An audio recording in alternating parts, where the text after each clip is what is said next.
So start off, a very wise man once said that we should stop, collaborate and listen, and really grateful today to be given that opportunity. So I was asked to produce this workshop for the AFA conference last year, and obviously I was asked yesterday if I could share it with you guys. So I did lots of research around principles of visualization, stole lots of work from like Nicola Rennie from the Royal Stat Society, Professor Alberto Cairo of Miami, definitely check out his work, Cara Thompson, and lots of other people. And this is kind of what I came up with. So let me see if I can get my lovely presentation all working. So title of my talk is going to be Chart with Purpose, and that's me. And there are a few of my credentials. I've worked in analytics for about 20 years now, which obviously means, obviously from my face, you can see I was -4 when I started. So what isn't this workshop? This workshop is not doing all this stuff, which is, I'm not going to tell you about 3D pie charts, don't you legends, what colors to use, and all that kind of really boring stuff, because that's a real shame. That stuff's all been covered before. But as I said, that's a real shame because I have this fantastic slide ready telling you what fonts not to use. But unfortunately, I can't use that. So I'll move on. So this will be an interactive workshop. So those are the rules. I'm going to have to rely on you guys having an honor system. So you get 1 point for a correct answer. And if you get the answer to the question within 5 seconds, give yourself a bonus point. I wanted to add in that speed to simulate like a busy manager under lots of pressure. And, we'll take up the scores at the end, and there will be a prize. So I really want to sort of get you involved and thinking on this. So what is purpose? Let's have a start. Here is the result of my analysis, and the answer is 12. There we go, fantastic. In isolation, no trend, no benchmark, nothing, no context. Is that helpful to anybody? Hopefully the answer is no. So maybe we need to visualize it. So let's have a look at this. And this is my favorite data analogy. Is what we want to do is get from our raw blocks of data, which is my number 12, and craft it into something useful. However, I see a lot of analysis sort of fail and get to that sort of middle stage and not go past it. So it's all beautifully presented, but it's completely and utterly chart fluff and doesn't get anywhere. So how can we get past that? So what is a visualization? And this is the lovely explanation I sort of came up with. And it's very much about how we use visualization to do that discovery, exploration, analysis, but most of all, communication. So why do we do visualization? So rather than a wall of numbers, your brain can obviously see patterns far easier. It's far easier to see the relative size of thing than sort of a numerical difference. We can use visualizations for exploration. We can do different charts and tables, etc. And we can sort of interact with our data and ask you questions. Visualizations make it easier to spot trends over time, such as referral growth or population changes. And we can also see sort of correlations between variables, such as like AE handover delays and response times and things like that. So we want to use data visualization really to tell that story and present our findings in a clear and compelling way. And a well-designed chart can be really persuasive, and far more so than pages of text and just numbers. And good visualizations can help people make informed decisions more rapidly. We use dashboards, for instance, to sort of track key performance indicators and react to changes in real time. Think of your car. Is your oil light on? Is your analysis a call to action? And that's what we want to get to. But most importantly of all of that is where I always summed it down, is this is the most important message, is a visualization is an argument, and it's not just the image, and it needs to have a purpose, which is insight. And if that seems a little bit harsh, there's the exact same message but in nice friendly Comic Sans, just to make it nice. So let's have a look at how not to do it, and this is where we're going to bring in quiz time. So remember, 1 point for a correct answer, bonus point if you get it within 5 seconds. So when was the coldest day?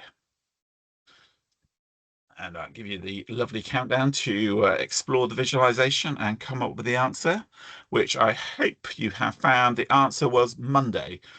But hopefully you also noticed there was some other bonkers stuff going on along in the middle of the chart there. So 1 point for Monday, bonus point if you got it within 5 seconds. So let's have a look at the next question. The classic question, what was the February position for lemons? Obviously, the question that you probably get asked all the time. I said I was going to do 3D pie charts, but I couldn't resist a 3D stacked bar chart. So the correct answer is 33.6. I will accept 33.5 or 33.7, but no points for any other answers. Let's be precise here. So, has financing and other income increased over time? Oh, sorry, I should have started the clock at the same time. I'll give you a few extra seconds to work this one out. And the correct answer is no. So if we look at our, where are we here? We've got our financing here, which equates to this one here and this one here, but also look at our lovely little scale here, where we've got 2018 on that side and 2017 on that side. So absolute nightmare. Okay, which area do we need to take action? Okay, we're getting a little bit more closer to home now. And I'm sure many of you have seen or produced such things as this. Okay, the correct answer I will accept either RTT or potentially all of them. What a mess. Okay, fantastic. Let's move on to our next one. Which speciality is showing a significant deteriorating trend in performance? And again, a lovely wall of numbers with a sprinkling of color on there. And the correct answer is none of them. So there we go. Hopefully you got that. So let's have a look and check the scores. It should be out of 10 at the moment. So don't forget, we've had 5 questions. Don't forget your bonus points if you answer quickly. Doing this on an entirely trust basis, so no cheating. So I will do a quick shout out to the use of SPC. SPC is awesome. Go and learn about SPC, and there's more than one type, and often there's a way to use SPC in areas you probably don't expect, which does counteract some of those last couple of slides. However, I'm not going to go over that today. We've got a fantastic mating data count team who've got lots of stuff there, and I will count SPC as a mostly purposeful chart, and I'll come hopefully by the end of the session you understand what I mean by that. So yeah, it's kind of halfway there, but not quite. So our goal is influence and insight for our stakeholders to make decisions. And I absolutely feel that's lost in the churn of reporting sometimes. Our job titles are there to analyze the data. The clue is in our job titles, and also in the name of this very huddle that, brings us here together. And I think sometimes we miss that bit of analysis and, that persuasion bit and that information bit.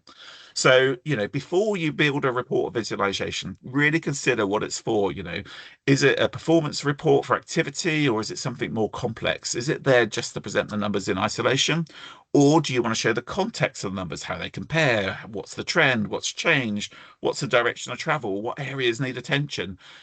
Doesn't mean you need to add in all the data, so keep it really simple, but how do you put it down to what you really need to say?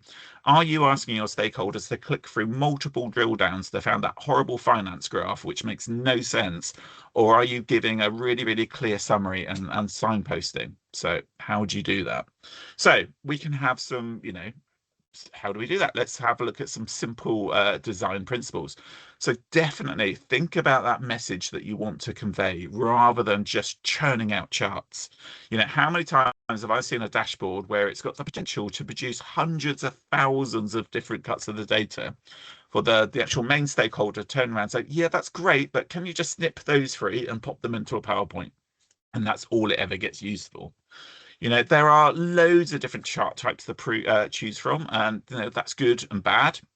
Not everybody can read a box plot, but meet your stakeholders in the middle. If they need to understand that mean length of stay is better explained by showing the distribution and outliers, teach them box plots, and they will get a much better understanding of how the system is affected by outliers and what an average actually means.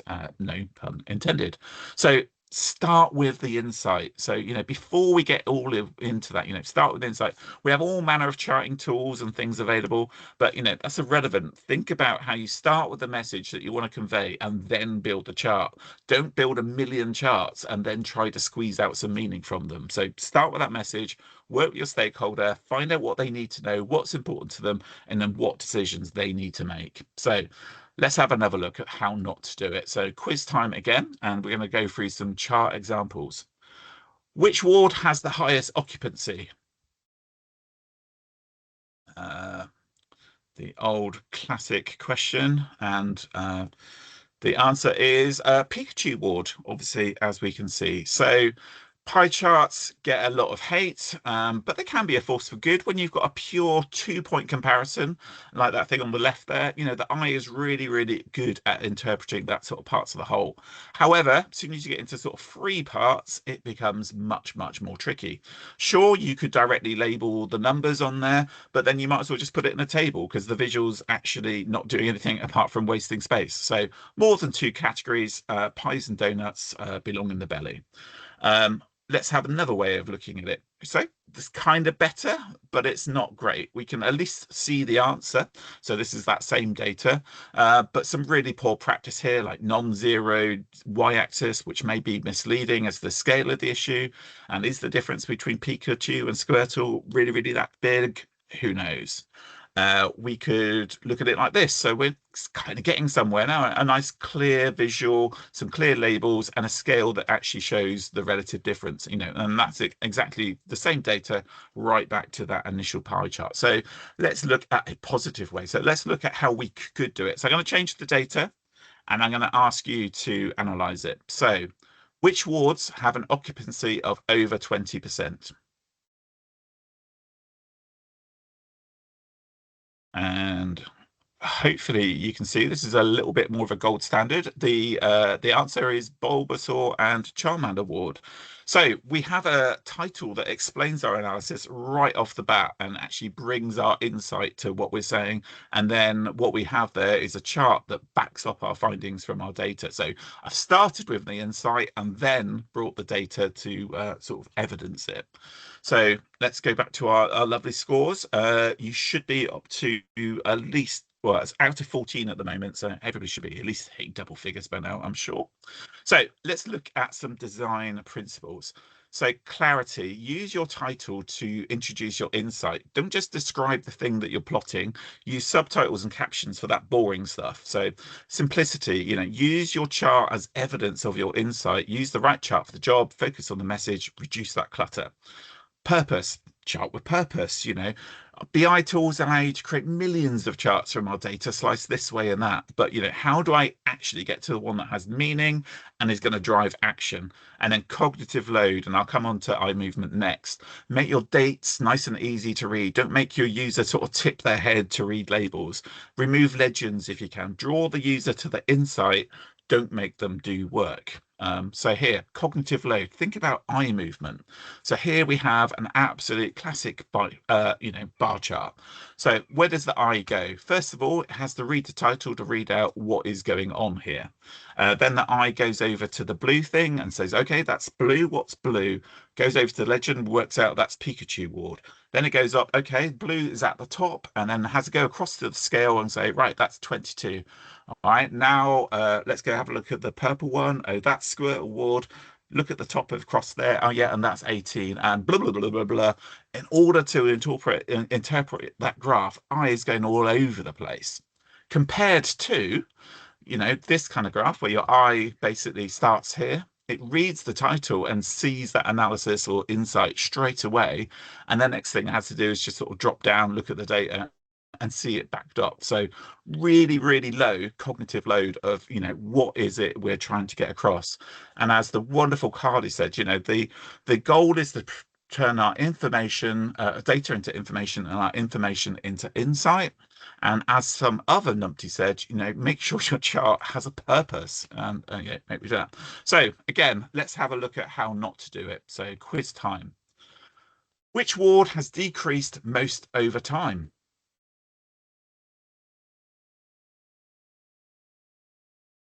So where we did have quite a nice category plot, we're now comparing 2 points.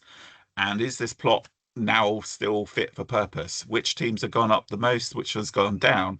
The answer for the most decrease is Catcham Ward, but this is terrible cognitive load, not from an eye perspective, in that you actually have to sort of work out maths on your fingers in order to get that answer. So let's look at it another way. So the stacked bar chart, often found in its lovely favorite multicolored lollipop color scheme, and to my mind, pretty much the pie chart of the bar chart world. Super useful to show data in or change in 2 categories, but pretty useless when you come to sort of 3 categories. Maybe focus on the ones you're really interested in versus the others, but in cognitive load terms, horrible. So it's really, really hard to understand change in specific areas, and it's pretty useless. So lollipops, again, belong in the belly. And as I said, guiding principle, if you want to eat your chart, it's wrong. So let's have a look at another way. So we're kind of getting there a little bit now. At least we can kind of see that answer. And we're taking sort of small multiples into account. But never make your stakeholder have to crank their head 90 degrees, And again, think about that eye movement. How hard is it to sort of compare that change? And, especially if we have lots of features or, more wards than this, it'd be really, really hard to highlight a specific area of interest.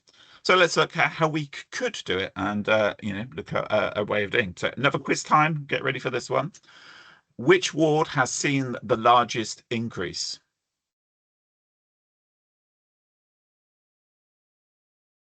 So this is a chart based on the work of lovely Mr. Tufty. And if we're looking at a really, really simple 2-point change that we're trying to do, a really, really simple strip back chart, which, again, starts with that insight in the title. So obviously the answer was Charmander Ward. There's no need for a legend, and we've used color to sort of highlight our area. The original chart did have the other wards more in a grey color, and Charmander ward was highlighted, but it didn't show up very well on the slide, so I changed it. But make something really, really simple and insightful. As I said, think about what that message is. Your stakeholders want you to tell them what the data is saying, and as analysts, we're the paid professionals, and that's our job to do that. So focus on the message, pick a chart, and then adopt it to show the message. Think about that eye movement, think about the message, and then back it up with data. That's what we should be looking at. Obviously, I have to shout out to the lovely Tufty principles. These are all principles that are very well documented, and there's some great resources out there. I do have to shout out to the other Tufty, which will definitely split the age of the audience, who also had some very important messages, but mostly around road safety, and I'm not going to be covering those today. So as I said, these are fantastic principles. Do go check them out. I think I've got some links at the end, but let's have a look at one of those in a bit more detail. So one of those is the concept of small multiples, and this is very much overlooked. So rather than a 2-point change, we're going to look at multiple changes over time using something called a line chart, which I'm sure you possibly are aware of. So we're going to start off with how not to do it. So again, quiz time if you are ready. And which ward has been consistently performing the best?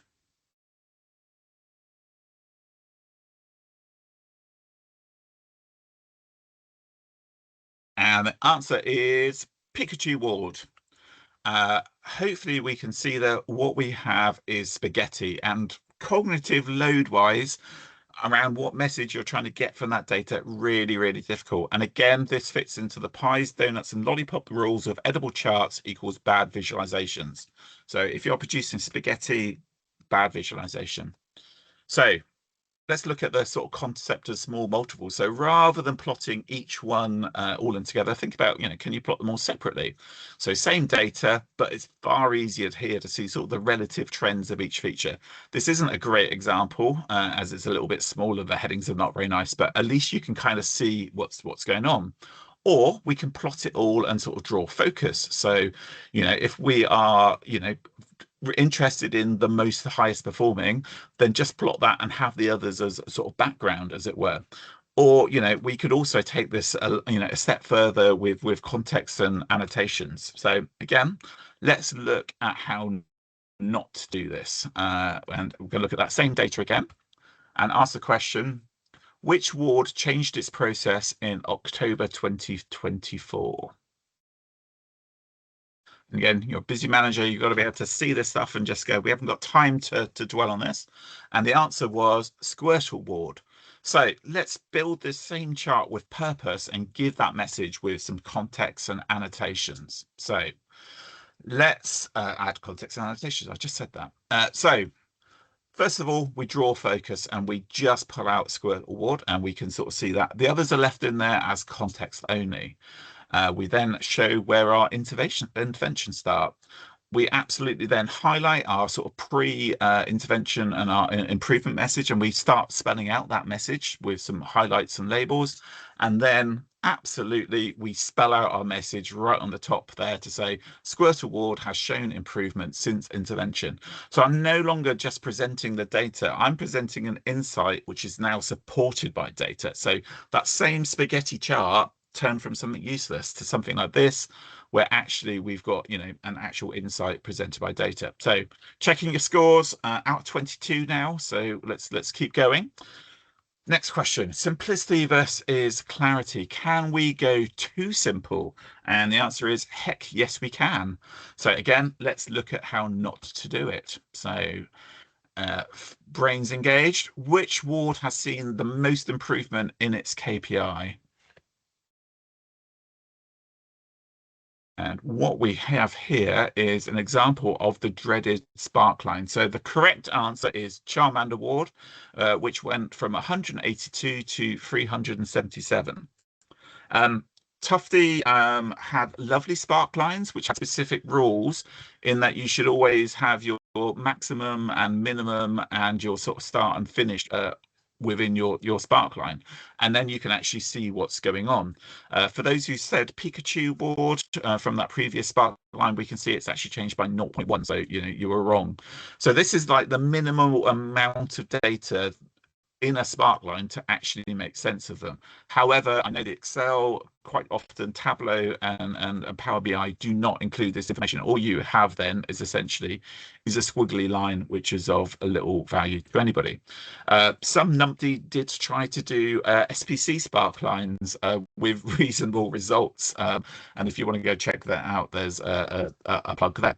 So as I said, how do we get that insight from that visualization? And, you know, great visuals can still have issues. So you can have a great visualization, but still completely misinterpret it. So let's go on a major tangent and talk about World War II bombers. A classic example, which I'm sure you are all aware of. So 1942, bombers were being sent on sorties. They had to carry a lot of bombs, fuel, and crew. And there was a trade-off between how much weight that they could carry. They also didn't want to be shot down, so they had to have armor. Armor's heavy, and then it limits the amount of bombs, fuel, and crew you could have. So they really wanted to put their armor in the appropriate places on the plane. So a study was carried out mapping out where the planes were being shot. So let's have a look at that. And this is quiz time. And I'm sure many of you are fully aware of this lovely visualization. But where do we put the armor? Do we put it in point 1, point 2, or point 3? The red dots obviously showing where we've got bullet holes in our lovely planes. So the answer is point 1. And you may ask why. We have a beautiful visualization here showing exactly where the planes are being hit, and you know planes weren't being hit in 1. However, big question here: what planes do we have the data for? Sometimes we need to do some actual analysis of the of the data and actually understand what it means. So the data that we've got the planes for are the ones that actually made it home. So those ones that did get shot in point 1 blew up and never returned home. So you know even that clearest visualization can give the layman or potentially analyst the wrong conclusion. Obviously, you have to shout out, this is based on the work of the wonderful Abraham Holt, who did some fabulous work in operational research. So, you know, understand your data and what it means, you know, and is that skewed in some way? So let's have another go at how not to do things. Back to quiz time. How am I doing for time? Oh, I'm doing great. Is February the least accident prone month in the year? So every February for the last 10 years, we've seen a reduction of between 5 and 7% of A&E attendances compared to the surrounding months of January and March. And these are taken from it's last year's national figures. I don't think the national figures have come out this year. I have to update my table. So the answer is no. Have to ask yourself what's special about February, what's different about it. It's shorter by 3 days than January and March. So if we divide the numbers of attendances by the numbers of days in the month, we get a rate of attendances per day, and we can see that actually there's sort of much that actually February isn't less accident prone, it's in line with another. So this is less of a visualization, more of a standardization issue, and how we compare like for like, and that's really important. And really understanding it. Can we standardize things by rates of population, or are we comparing a big team to a little team? Or if I compare the raw activity of Cornwall to the raw activity in London, am I comparing things of the same size and coming up with a silly conclusion? And again, things like a 10% increase is not the same as an increase of 10 percentage points. So again, just be very, very mindful of your language, but I'm not going to go into sort of massive stats. So let's have another question here. So a new chart. Is there a correlation between referrals and admissions? Referrals, I'm also going to mean as count of attendances. I've just noticed that I've got a mismatch on my chart here. So is there a correlation between our referrals and our admissions? And the answer is no. And unless it's a Pareto chart, dual axis charts are terrible practice. They imply that there's a correlation between the variables, and they can absolutely fudge things based on things on having completely different scales. And I've seen people butcher scales and beat them until they seem to correlate. If you want to show correlation, there are much better ways of doing that. I mean, good use of color in the title to explain the data without having to use a legend. So I really like that. But dual axis chart, bad. So yeah, if we did want to look at the correlations, so exactly the same data of what we did, use a scatter plot, and then we can see clearly there is no significance between those two things. Also, adding a trend line to always adds some sort of slope. So however, it's not always significant and does not give a good fit of the data. Don't just press that trend button in Excel and expect it to be meaningful. It's not, and especially in a time series. If you want to do a trend analysis on a time series, there are far better ways of doing that. So yes, we are not saying pressing the trend button and expecting it to come up with a trend. So let's have another look at an example. And unfortunately, it is the law. If I talk about correlation, then I also have to talk about correlations, causation. So if you eat ice cream, are you more likely to be attacked by a shark? And this is the question. So I'll give you 2 seconds to consider that. And obviously, everybody always says correlation is not causation. So just go over the sharks and ice cream example. So the answer is yes. So let's have a look at the data. There we can see there is a very clear correlation between shark and ice cream sales. And if we actually put that into a scatter plot, we can see that we have a p-value of less than 0.5. So yeah, we have a significant correlation between those. So going back to that initial question, if you eat ice cream, are you more likely to be attacked by a shark? The answer is yes. However, are there other covariant variables that we have not accounted for? And obviously that's really, really important to take into account. The two things are very, very easy confused between causation and correlation. I would definitely start learning about correlation. Really, really good. The maths is far easier, and you don't have to do horrible things like structured equations. And correlation still very, very, very powerful tool. So definitely do that. Right, I'm getting kind of nearer to the end. You'll be glad to know. So let's get into some basic principles. Your visualization needs to have a purpose and should lead to action. Sometimes there could be no change and we just need to carry on as we are and everything is groovy, fantastic. Or sometimes it can be we're on a downward spiral and we're on fire. And as an analyst, start with that story and then back it up. Don't produce 500 million things and expect people to find that story. So what kind of narratives can you bring to a chart or whatever? And these are all fantastic kind of things that you can do that. So, what narrative are you bringing? What is your chart? What is it saying? And rather than just presenting numbers, if you're just presenting numbers, you're not doing the best for our patients.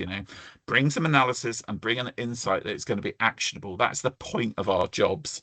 If it isn't actionable and it isn't telling a story, then it's just chart fluff. What's the point of it? It's just wasting yours and everybody's time. So are you producing a report that just induces that analysis paralysis? I've been in boardrooms where the big wig execs are going through 150 slides of report, and they will lose all focus from about the third slide. So make what you have to say super snappy and useful. So if you're producing either a weekly, monthly report and things aren't changing, it's because you're not driving a data-driven decision to do something different. Of course, then we're going to get the same results. So, use your reports to drive action, suggest or recommend actions if you can, and then give it a while and then measure impact of that action. Change isn't immediate. So, just because we reported something was on fire this week, put an action plan in to change what's happened and then come back to it in some time and see whether that's had an image, rather than just producing that same figure over and over and over again, which is not doing anything. So fundamentals, we're not about just presenting data and numbers. We as analysts, we're there to be persuading people. We should be looking at the data and telling them what it does, and then try to pull a visualization that supports our claims. And a good visualization can do all that. We want our decision makers to make informed decisions to support our patients. That's why I get out of bed, and that's I'm not a doctor. I'm horribly squeamish at the sight of blood or ill people, but I help patients get better. Data should inform interventions and make a difference. So how do we put all this stuff into action? I hear you shout. So start small. Think about just that narrative side of things and how you can provide that in a good way, supported by the data and visuals. Don't use data that just, don't use narrative that just describes the data. There were 10 blue widgets last week, and we have seen an increase of 1 blue widget from last month. That's not super helpful. Build context. Are we seeing a higher level of blue widgets compared to our neighbors or our position last year, or are we seeing an unusual increase? What particular areas are we seeing this increase in? Is this affecting purple patients more than red ones? And if possible, I would recommend that we look here. Then think about how you could possibly build rules to identify your issue, as it were, because potentially if you can find a rule that will identify your outlier or your issue within the data, then you can code it, and then if you can code it, you can automate it. So this isn't necessarily adding additional work, it's adding additional value. You're gonna hear, I want a dashboard. And yes, of course you can have a dashboard, but can we design it so that actually delivers you the insight and the summary of what it's presenting? Is this a tool for exploring the data so that somebody who wants to know the number of beds open in Plymouth last week can self-serve, find that information? Or is this an insight tool that tells them there are serious blood pressures in Plymouth ICU at a glance?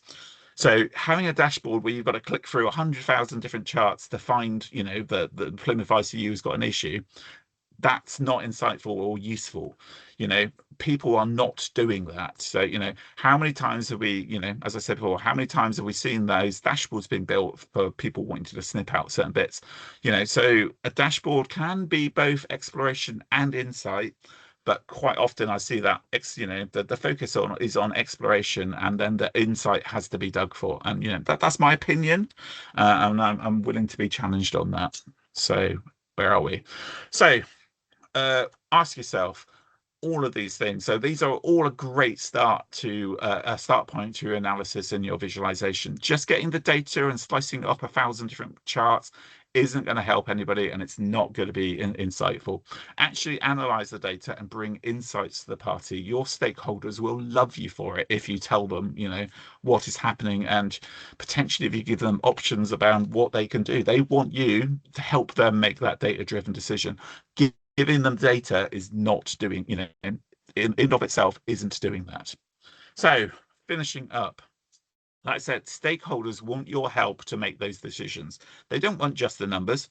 They tell you that they want the numbers, but that isn't actually what they want. They want your help to understand it all.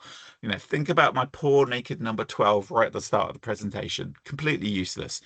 Get beyond that naked number and, do something that's actually more helpful. Going back to my big message from the start, that is the key message here. The visualization is, not, just an image. It's there for a purpose. It needs a point. So I'm going to get to the big final question, and this is a big question, and it's worth 8 points. No speed points, just purely 8 points if you get it right. So, are you ready for this one? And the question is, are you going to adopt some of this stuff? And hopefully the correct answer here is yes. So let's have a look at the scores. And whether you put them in the chat or Slido, we'll find the answers in a minute. So did anybody score over 40 points? If so, well cheated. That was good. So if anybody thinks they've got a high score, please put it in the chat. I will then find out who is claiming the high score, and I will get your email address, and then we will sort out prizes, and I will email and I will deliver your prize to, well, I won't deliver you, Amazon will deliver your prize to you. So just some quick credits. So all the slides here will be available through the hub. They're also available on my GitHub here, and all the code that made up the nice charts and some of the horrible ones, but obviously not the ones right from the start. SPC stuff there. There's some good chart examples there, and shout out to the community's practice for data visualization. So finally, let's go into what have we learned. We have learned that we need to add context to our charts. Analysis first, then support, charts that support your analysis.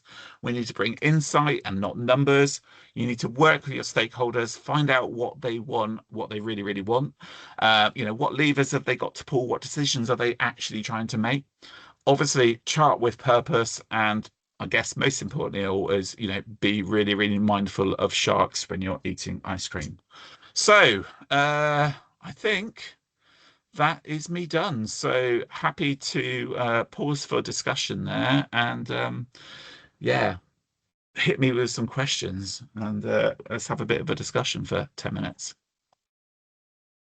Thank you, Simon. That was wonderful. Thank you very much.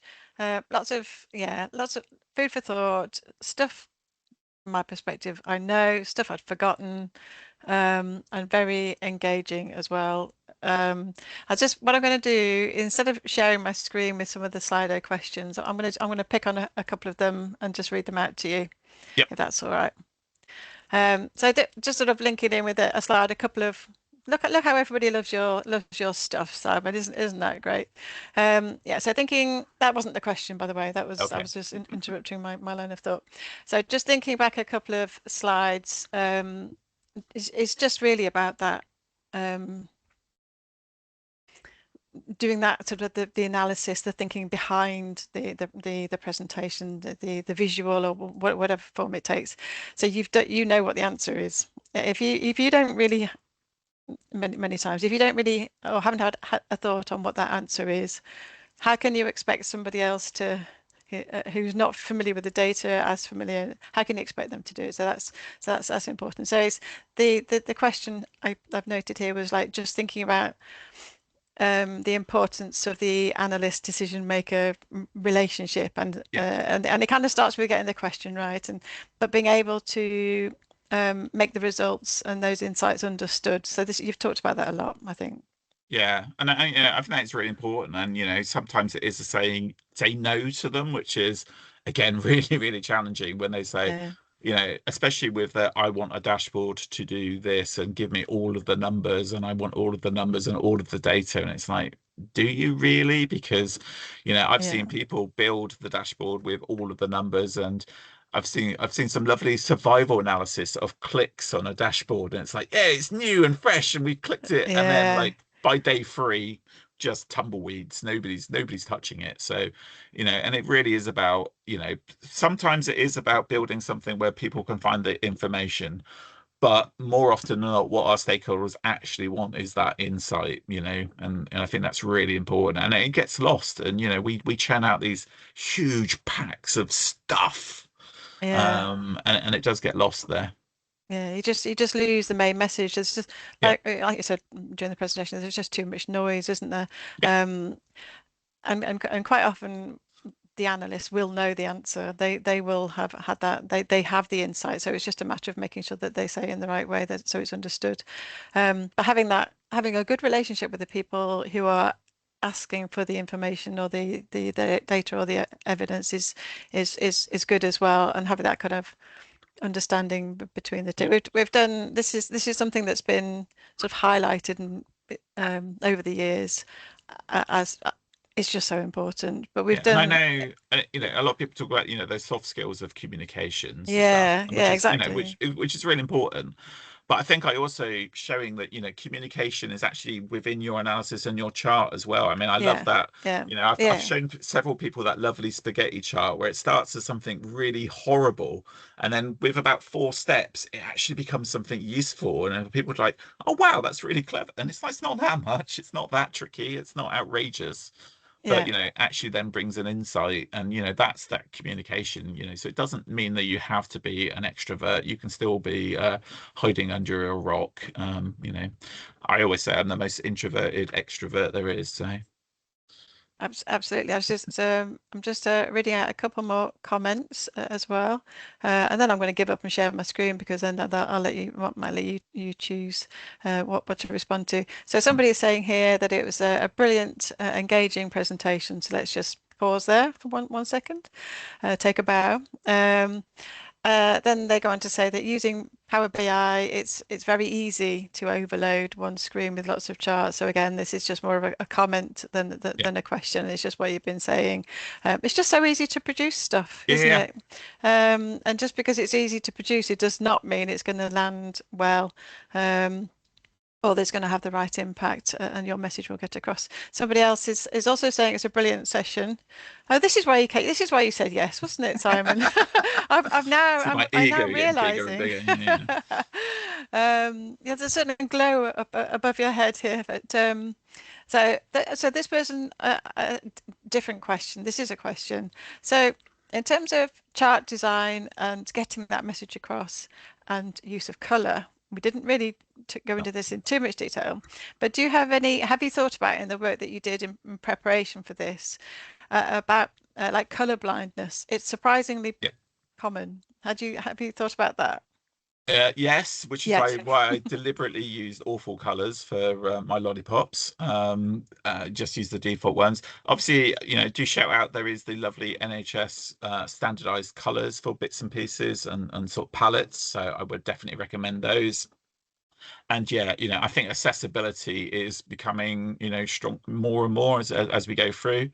So even down to things like adding alternative text to charts so that screen readers Yeah. can read them and things like that. And having that insight right at the top is, really, really important again, because again, I guess not so many people are printing out things on paper these days, but I have been into board meetings where somebody's got a huge stack of grayscale charts, and it's like and Mm. yeah, I think accessibility is really important. So yeah, definitely think about your color schemes, and yeah, shout out to the NHS standard colors. Yeah.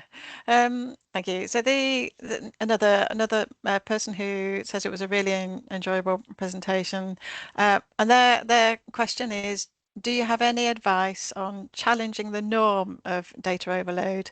I know that a busy dashboard, stroke data pack can feel reassuring to Yeah. people, and I struggle to advocate the less is more approach. I think this is so common, Yeah, isn't yeah, it? yeah. So definitely they want all of the data so they can wrap themselves in a big cozy Yeah. blanket and say, look They at can me, we're hold it. making big we've got the Yeah, data, we're making a yeah, I think the best way to counter that, and unfortunately that is what is asked for, is bringing that summary to the fore. It's like, okay, you can have your yeah, massive pack, but here are the 3 or 4 things that are most important with a really good visualization, which you know bring what is most important. Then they can like flick through into the pack and find more further detail. And again, Yeah. that works with dashboards as well. It's like if you can automate it so that it brings out, here are the couple of things we really want to highlight this month. And then if you want to drill down deeper, sure, you can use, something else.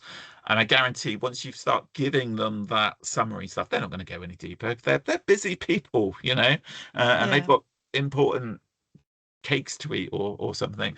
But they will really, really appreciate you bringing them that insight. And I know they want that big pack, but yeah, if you can bring that to the fore, that is really, really powerful. And actually, once you kind of get them into that mindset, they will. I've definitely found that people trust you more to just bring the highlights and what is important. And I guess still have that assurance that if they did want to, drill deeper in, stuff is available. But I think it is down to being the professional in the room, being the trusted person. So shout out for professionalization and all those really good things that we should be striving for as analysts. Yeah, we've got a couple of sessions on that coming up late June, I think, is as well. Yeah. Yeah, that is really important. There is something also about somebody having a big pack of data and information and it's all there. They might want to be hiding some stuff that's in there, Yeah. it's in the report. There you go. Mhm. The information you need is in there somewhere. So there are different reasons for people wanting a big load of data, aren't there? But yes, I think that's really important, isn't it? So if you're able to provide that sort of summary and almost train the person or the people who are receiving that data or that information to expect that, their Mhm. confidence, like you say, will in that will grow. And it might involve a sort of some specific training on, like, this is a box plot is a really Yeah. great way to show this indicator over time or whatever it is. And so it might not happen overnight, but it might just be something that, evolving that relationship so that they're able to, I suppose, I don't want to say data literacy because people don't really like that term, but I've just said it. So, Yeah, I'm not a great fan. Well, I see it as it is our job as professional analysts to be the data literate ones. We should be literate and supporting our thing. I'm not saying, that things like the making data count where it got some SPC out into boardrooms is a bad thing, but we can't expect them to do everything. So, I definitely think we should be trying to support them as best as possible. But again, my opinionated opinion. yeah, it's definitely a two-way thing, isn't it? Yeah, yeah, So just a couple more questions before I sort of finish off. So someone is very keen to understand whether or not, Simon, you play Pokemon Go.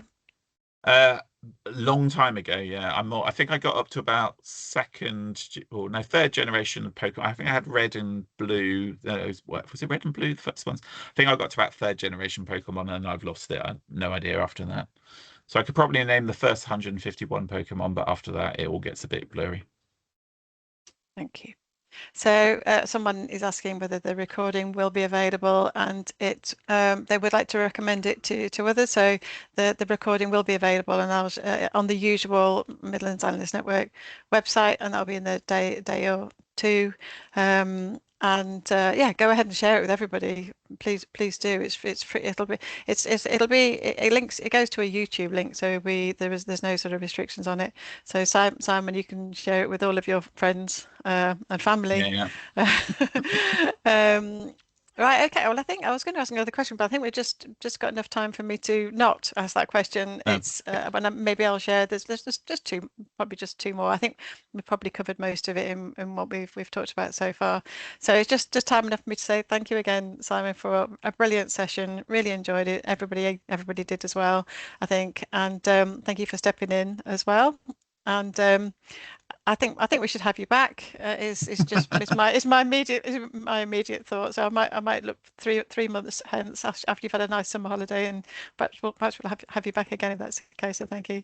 So with everybody else here, I was just going to share my screen just to remind us what else is coming up in Huddles. I've gone all northern. I don't know why. I'm a strange creature. This isn't what's coming up because this was last year, but every so often I like to remind you that we had Hacker. Simon will well know. We talked the other day, didn't we, Simon, about the introduction to R, and we really want to bring that into one of the huddles, or maybe an extended huddle, maybe a bonus huddle, or an edit, a huddle edit, where we can do a bit of a longer session, an hour and a half maybe, to do that. So what, just before I come on to the next huddles, just one more slide before that. If you haven't already registered for today's strategy unit neighbourhood insights session about the risks and risk stratification in neighbourhood health, that is today between 2 and 3. If you register anything, I haven't got the time. If you register, you'll get a link to the recording as well. But thousands, I'm exaggerating. Many people have already registered for this. I think it will be of interest. So please do register for that. I'll just leave it there for a second. It was on your emails inviting you to join this session as well. So that there's the link for that. If you got any questions, or the link's there, but that means nothing to you, ask me afterwards. Coming up the next few huddles. Next one, we've got policy evaluation methods and examples with Alex Bottle. I've hit 12 o'clock, so I'll just rush through these. Then afterwards, so I'm really looking forward to that, actually, the next one. Then afterwards, I'm also really looking forward to the creation of a domestic abuse strategy, and that's for the council in Isle of Wight. So that's a really great example of some use of dashboard development, but really we're also interested in the impact that is having, the development of the evidence, and how that resulted in the change of the policy and the strategy over there. We are looking at doing an introduction to our session in May. It might be something else. We haven't decided yet. How exciting! And there's more update from AFA, which is what I just mentioned. But that's really our focus on professionalisation and also introduction to the specialist networks. Contact me if you want to present, of course, and all the recordings are available on our website.